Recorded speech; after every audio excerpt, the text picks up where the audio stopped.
You up mighty early, Miss Willow. Haven't been to bed yet. Stay in there, stay. Hey! I noticed your car's headed in. Yes. I'm still in my party dress. See?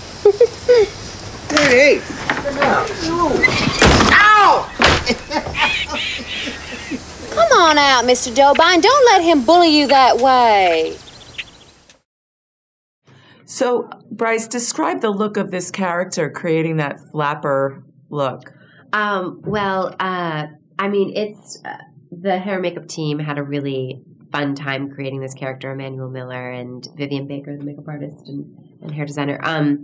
They referenced a lot of the kind of great Williams performances. Maggie the cat in Cat in a Hot Tin Roof was a huge influence. You know, the dark hair and the light eyes. I mean, it was just really fun to kind of create this Tennessee Williams heroine, and the look of her was really an important element of it.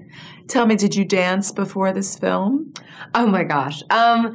I mean, it's you know, when you go to drama school and stuff like that, you kind of learn how to move. But there was somebody that I worked with, and that was just, that was a really fun sequence. I mean, I think the idea of that sequence was not that, like, she was, like, some kind of great dancer. It was just she had, like, joie de vivre, and she was just had boldness and was going for it. That was kind of the feeling of that scene. It was so funny that Manny, the hair designer, he came up to me in between one of the takes of the dance scene, and he was, like, fixing my hair, and he goes, "You are so brave." And I was like, brave? Like, am I making a total fool of myself?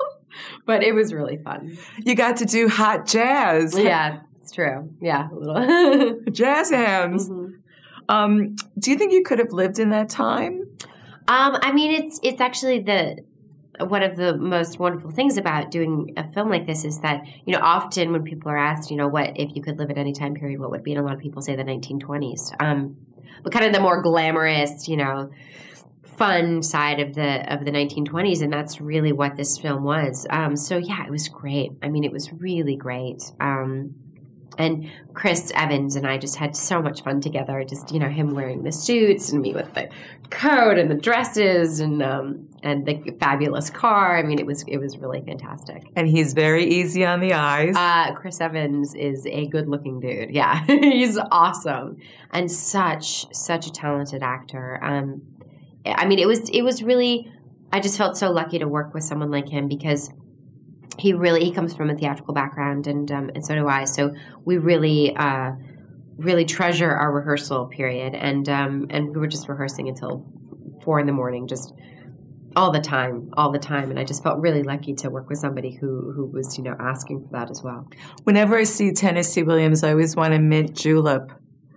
You want a mint julep? Oh my gosh. I know, it's true. I mean, this film is so Southern, so honestly Southern. And we filmed it in Baton Rouge, Louisiana. And that's, you know, one of the only places in America right now that's really preserved that true old Southern mentality and sensibility. And I just love that it got captured on film. Did you get to go to New Orleans? Yes. I mean, yeah, that was what our weekends were about, pretty much. I mean, it's fantastic, and you know, it's just it's still, you know, you can still feel obviously the devastation of Hurricane Katrina, but it's but you know, there's parts that are still preserved, and I think it's really important to you know, bring as much tourism to New Orleans as possible. Okay, thank you. Great job. You. Thanks. It's a pleasure. Same here. See you later. Come on out here, Dad. Fisher wants to see you. We got it. Careful. Good morning. Miss Willow, you know my father, Mr. James Dobine. He's in charge of your father's commissary. Held the job nearly 2 weeks now, and that's a record for him. That's the longest he's held the job since the Spanish-American War. Well, here he is. Riding early on a Monday. Yes, ma'am. This is my boy, Mr. James Dobine the Fifth. I know your son, Mr. Dobine. That's good, Dad. Blow your stinking hooch breath in her face so she can give a complete description of your condition at 8 o'clock this morning to her father, Mr. Alex Willow. That'll fix everything up real good. Mr. Dobine, I think your condition is fine. I wish my condition this morning was half as good.